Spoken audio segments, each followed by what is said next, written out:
Hello friends, in this class I will cover the second chapter from the book of Indian Struggle for Freedom, that is civil rebellions and tribal uprisings. The revolt of 1857 was the most dramatic instances of traditional India's struggle against foreign rule, but it was no sudden occurrence. It was the culmination of a century-long tradition of fierce popular resistance to British domination.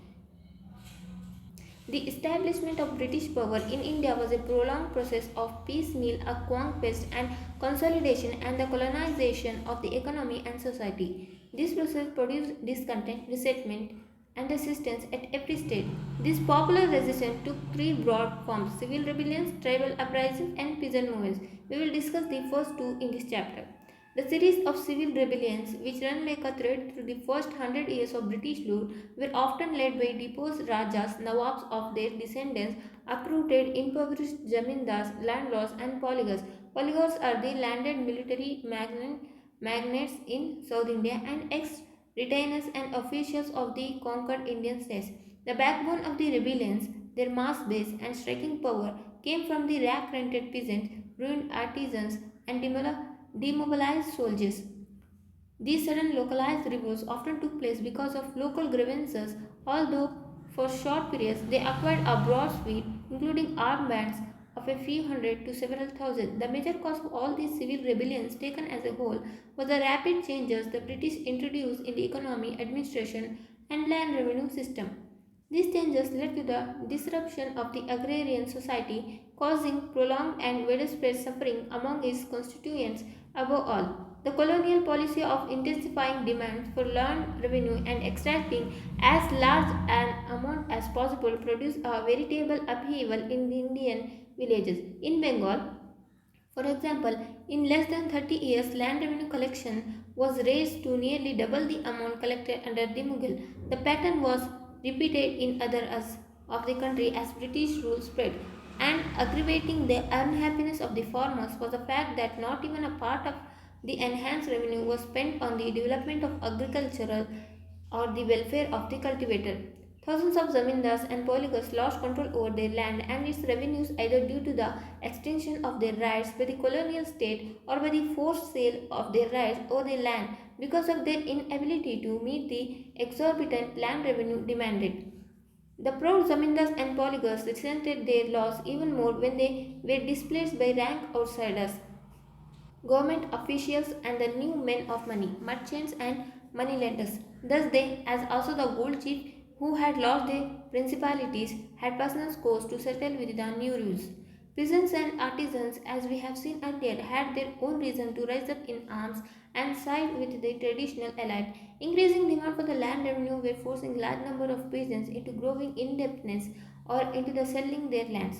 The new landlords, bereft of any traditional paternalism towards their tenants, pushed up rents to ruinous heights and evicted them in the case of non-payment. The economic decline of the peasantry was reflected in 12 major and numerous minor famines from 1770 to 1857. The new courts and the legal system gave a further fillip to the dispossessors of land and encouraged the rich to oppress the poor.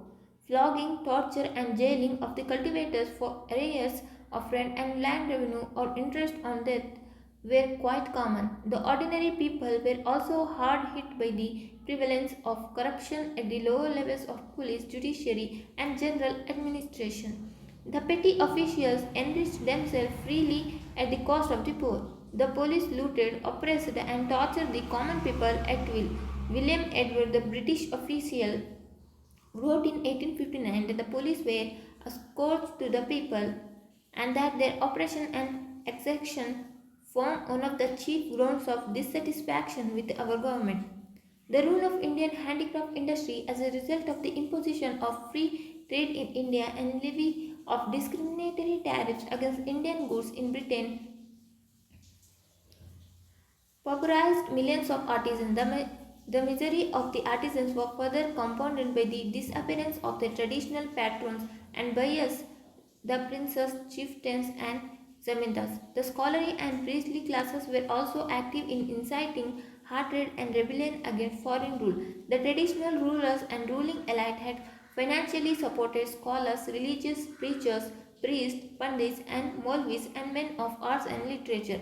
With the coming of the British and the ruin of the traditional landed and bureaucratic elite, this patronage came to the end, and all those who had depended on it were impoverished.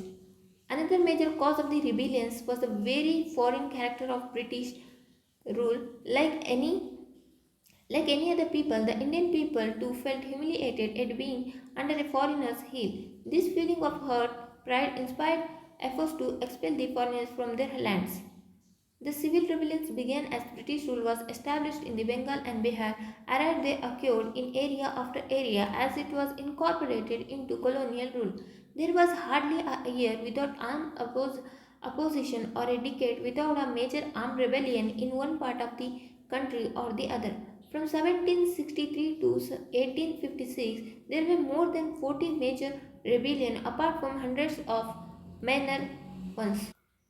Displaced peasants and demobilized soldiers of Bengal, led by religious monks and dispossessed zamindars, were the first to rise up in the Sannyasi rebellion and made famous by Bankim Chandra Chatterjee in his novel Anand Mat that lasted from 1763 to 800, 1800. It was followed by Chaur uprising, which covered few districts of Bengal and Bihar from 1766 to 1772, and then again 1795 to 1816. Other major rebellions in eastern India were those Rangpur, Dinajpur 1783, Bishnupur, Birbhum, Orissa Zamindars 1804 to 17, Sambalpur 1827 to 40.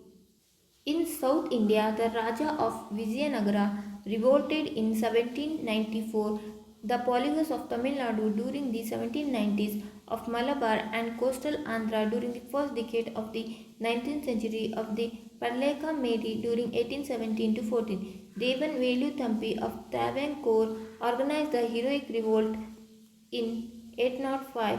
The Mysore peasants too revolted in 1830 to 31. There were major uprisings in Vishakhapatnam from 830 to 34, Ganjam in 835, and Kurnool in 846 to 47. In western India, chiefs of Saurashtra rebelled repeatedly from 1816 to 1832.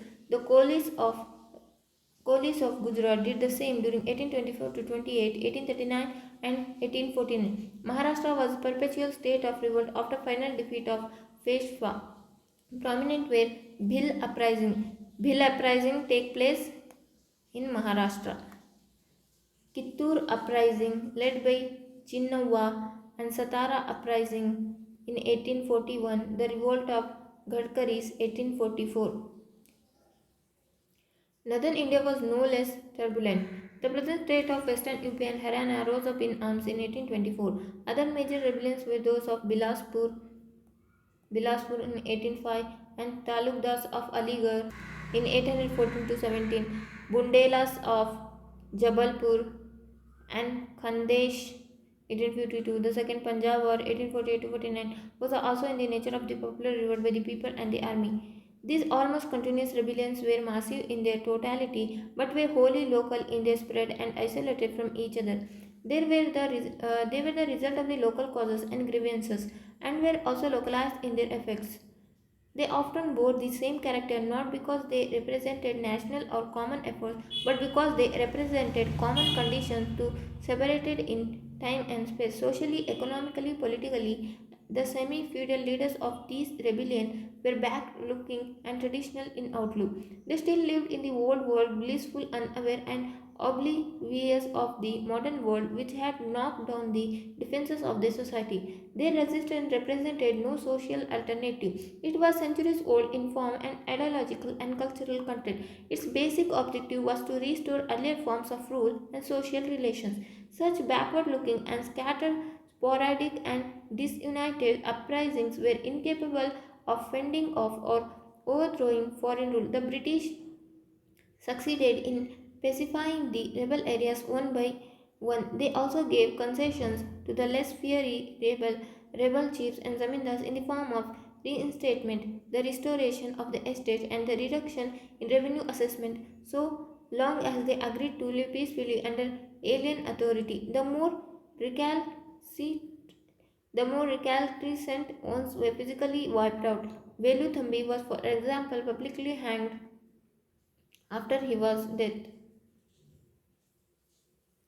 The suppression of the civil rebellion was a major reason why the revolt of 1857 did not spread to South India, most of the east and western India. The historian significance of these civil uprisings lies in that they established strong and valuable local tradition of resistance to British rule. The Indian people were to draw inspiration from these traditions in the later nationalist struggle for freedom. The tribal weavers spread over a large part of the India, organized hundreds of militant outbreaks and insurrections during 19th century. These uprisings were marked by the immense courage and sacrifice on their part and ritual suppression and veritable butchery on the part of the rulers. The tribals had cause to be upset for a variety of reasons. The colonial administration ended their relation isolation and brought them fully within the ambit of colonialism. It recognized the tribal chiefs as zamindars and introduced the new system of land revenue and taxation of tribal products. It encouraged the influx of Christian missionaries into the tribal areas. Above all, it introduced a large number of money lenders, traders, allied revenue farmers as middlemen among the tribals. These middlemen were the chief instruments for bringing the tribal people within the vortex of the colonial economy and exploitation. The middlemen were outsiders who increasingly took possession of tribal lands and ensnared the tribal in a web of debt. High time, the tribal people increasingly lost their lands and were reduced to the position of agricultural laborers, sharecroppers, and recreanted tenants on the land they had earlier brought under cultivation and held on a communal basis. Colonialism also transformed their relationship with the forest.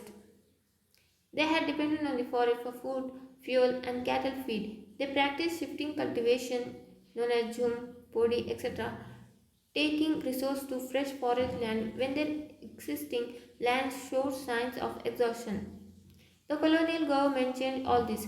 It usurped the forest lands and placed restrictions on access to forest products, forest lands, and village common lands. It refused to let cultivation shift to new areas. Oppression and exhaustion by policemen and other petty officials further aggravated the distress among the tribals. The revenue farmers and government agents also intensified and expanded the system of beggar, making the tribal perform unpaid labor. All these differed in intensity from region to region, but the complete disruption of the old agrarian order of the tribal communities provided the common factor for all the tribal uprisings. These uprisings were broad based, involving thousands of tribals, often the entire population of a region. The colonial intrusion and the triumvirate of trader, moneylenders, and revenue farmer in some disrupted the tribal identity to a lesser or a greater degree. In fact, ethnic tags were a basic feature of the tribal rebellions. The rebels saw themselves not as a discrete class but as having a tribal identity. At this level, the solidarity shown was of a very high order. Fellow tribals were never attacked unless they had collaborated with the enemy. At the same time, not all outsiders were attacked as enemies. Often there was no violence against the non-tribal poor who work in tribal villages in supportive economic roles or who have social relations with the tribals such as telis, gwalas, lohars, carpenters, potters, weavers, washermen, barbers, drummers, and bonded laborers and domestic servants of the outsiders. They were not only spread but were seen as allies. In many cases, the ruler poor formed a part of the rebellious tribal bands. The rebellions normally begin at the point where the tribals felt so oppressed that felt they had no alternative but to fight. This often took the form of spontaneous attack on outsiders, looting their property and expelling them from their villages. This led to clashes with the colonial authorities. When this happened, the tribal began to move towards the armed resistance and elementary organization. Often, religious and charismatic leaders, messiahs, emerged at this stage and promised divine intervention and an end to their suffering at the hands of the outsiders and asked their fellow tribals to rise and rebel against foreign authority. Most of these leaders claimed to derive their authority from God. They also often claimed that they possessed magical powers, for example, the power to make enemies' bullets ineffective. Filled with hope and confidence, the tribal masses tended to follow these leaders to the very end. The warfare between the tribal rebels and the British armed forces was totally unequal. On one side were drilled regiments armed with the latest weapons, and on the other were men and women fighting in roving bands armed with primitive weapons such as stones, axes, spears, spades, bows, and arrows. Believing in the magical powers of their commanders, the tribal died in lakhs in this unequal warfare.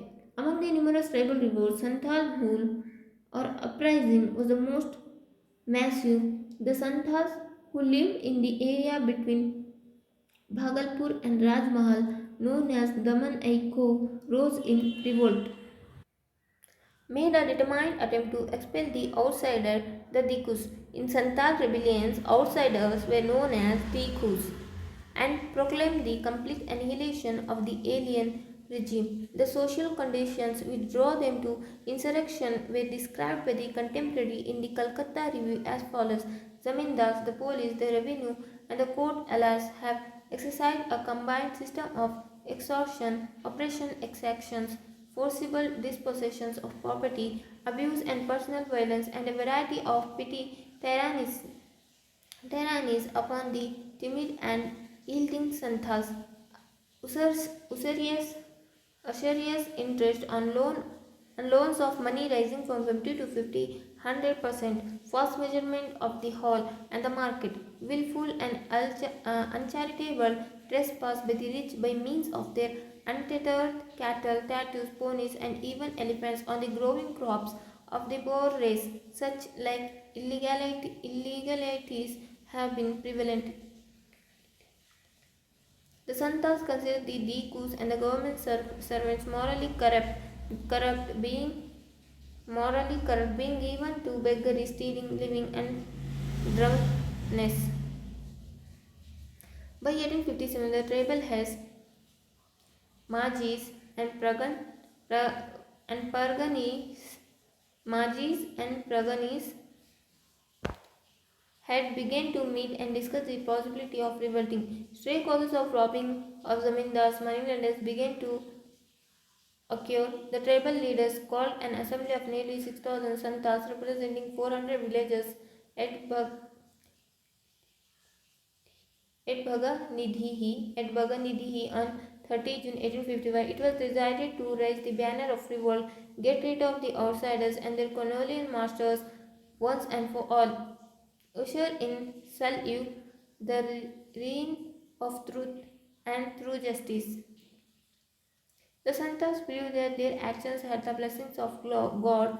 Sido and Kanhu, the principal rebel leaders, principal outsiders were known as Diku, and principal rebel leaders were known as Sido, and principal rebel leaders are Sido and Kanhu. Claimed that Thakur means God in Santal rebellion, had communicated with them and told them to take up arms and fight for independence. Sido told the authorities in the proclamation, the Thakur has ordered me, saying that the country is not Sahib's. The Thakur himself will fight. Therefore, you Sahibs and soldiers will fight the Thakur himself. The leader mobilized the Santal men and women by organizing huge procession through the villages accompanied by drummers and the other musicians. The leader rode on horses and elephants in palkis. Soon nearly 6,000 Santas had been mobilized, forming bands of 1,500 to 2,000, but rallying in many thousand at a call of drums on particular occasion. They attacked Mahajans and zamindars and their houses, police stations, railway construction site, the dark carriers, in fact, all symbols of Dila exploitation and colonial power. So, Santal rebellion was basically not against the British, but in first stage it was against the Mahajans and Zamindars or outsiders known as Tikus. The Santal insurrection was held by a large number of non-tribal and poor Dikus, Gwalas, and other helped the rebels with provisions and services. Lohars accompanied the rebel bands and keeping their weapon in good shape. Once the government realized the scale of the rebellion, it organized a major military campaign against the rebel. It mobilized tens of regiments under the command of a major general, declared martial law in the affected areas, and offered a reward of up to rupees 10,000 for the capture of various leaders. The rebellion was crushed ruthlessly. More than 15,000 Santals were killed while tens of villages were destroyed. Sido was betrayed and captured and killed in August 1855, while Kanhu was arrested by accident at the tail end of the rebellion in February 1866, and the Rajmahal hills were drenched with the blood of fighting Santhal peasantry. One tribal instance of the heroism of Santhal rebels has been narrated by LSS O'Malley. They showed the most reckless courage, never knowing when they were beaten and refusing to surrender. On one occasion, 45 Santhals took refuge in a mud hut which they held against the sepoys. Sepoys' volley after volley was fired into it. Each time the Santhals replied with a discharge of arrows. At last, when the fire ceased, the sepoys entered the hut and found only one old man was left alive. The sepoy called on him to surrender, whereupon the old man rushed upon him and cut him down with his battle axe. I shall describe briefly three other major tribal rebellions. The Kols of Chotanagpur rebelled from 1820 to 1837. Thousands of them were massacred before British authority could be reimposed. The hill tribesmen of Rampa in coastal Andhra revolted in March 1817 and against the depredations of the government supported Mansabdar and the new restrictive forest regulation. The authorities has to mobilize regiments of infantry, a squadron of cavalry, and two companies of sappers and miners before the rebels, numbering several thousand, could be defeated by the end of 1880. The rebellion Ulgulan of Munda tribesmen led by Birsa Munda occurred in 1890 to 1899 to 919. For over 30 years, the Munda Sardars have been struggling against destruction of their system of common land holding with the intrusion of Jagir, Tikadar, and merchant moneylenders. Virsa, born in poor sharecropper household in 1875, has a vision of God in 1895. He declared himself to be the divine messenger, possessing miraculous healing powers. Thousands gathered around him, seeing in him a Messiah with a new religious message. Under the influence of religious movement, soon acquired an agrarian and political Birsa began to move from village to village, organizing rallies and mobilizing his followers on religious and political ground. On Christmas Eve 1899, Birsa proclaimed a rebellion to establish Munda rule in the land and encouraged the killing of Tikadaras. Tikadaras means revenue farmers, Tikadaras and Jagirdars and Rajas and Hakims and Christians. Sayug would be established in place of present day Kalyug. He declared that there was going to be a fight with the Dikus. The ground would be as red as the red flag with their blood. The non-tribal foe were not to be attacked. To bring about liberation, Birsa gathered the force of 6,000 Mundas armed with swords, spears, battle axes, and bows and arrows. However, captured in the beginning of February 19 and died in jail in June. The rebellion had failed, but the Birsa entered the realm of legend. So this is all about the second chapter. There are some major rebellions like Munda rebellion, very important rebellion, and also Santhal rebellion. These two rebellions are important in this chapter. So this is end of second chapter. I will continue the third chapter in next upcoming class. So if you like the section, then please do like, share and subscribe. Thank you.